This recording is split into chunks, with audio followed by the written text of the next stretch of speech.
بسم الله الرحمن الرحیم. دوستای خوبم سلام. اینجا کاروانسرای فتحعلی شاهه، معروف به کاروانسرای حاج کمال.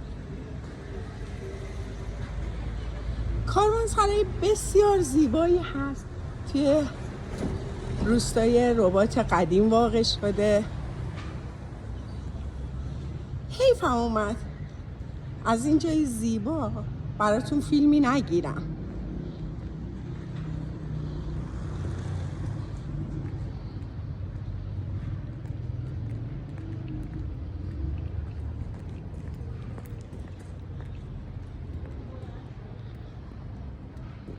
بچه این در ورودیش هست، ببینید چقدر خوشگله، چه معماری زیبایی داره.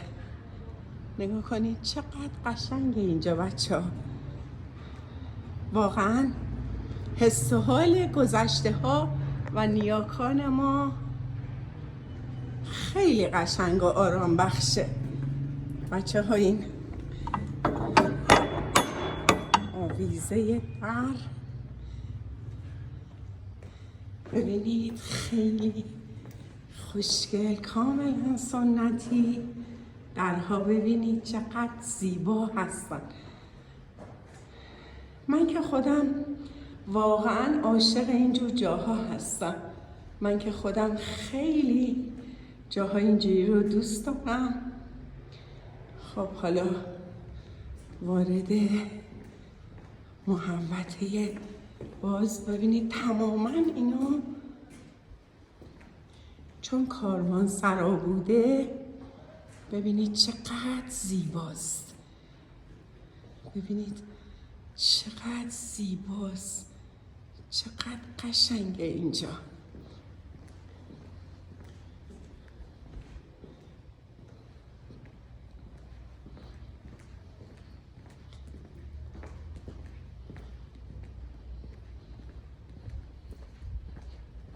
بچه پله هایی که به بالا میره نگاه کنید.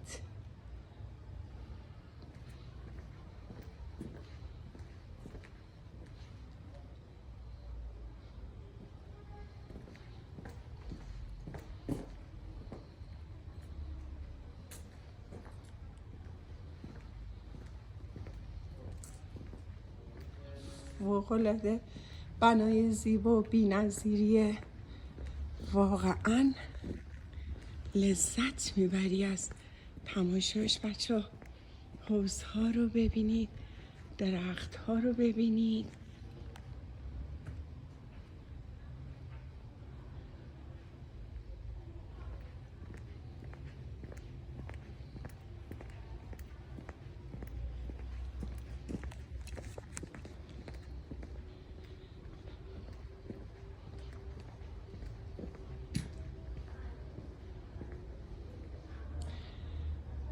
دقیقاً شیشه هاش رو نگاه کنید،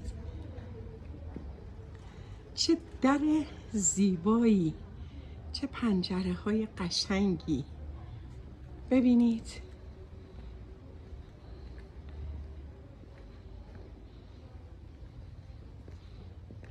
من که از تماشای این در واقعا سیر نمیشم بچه ها.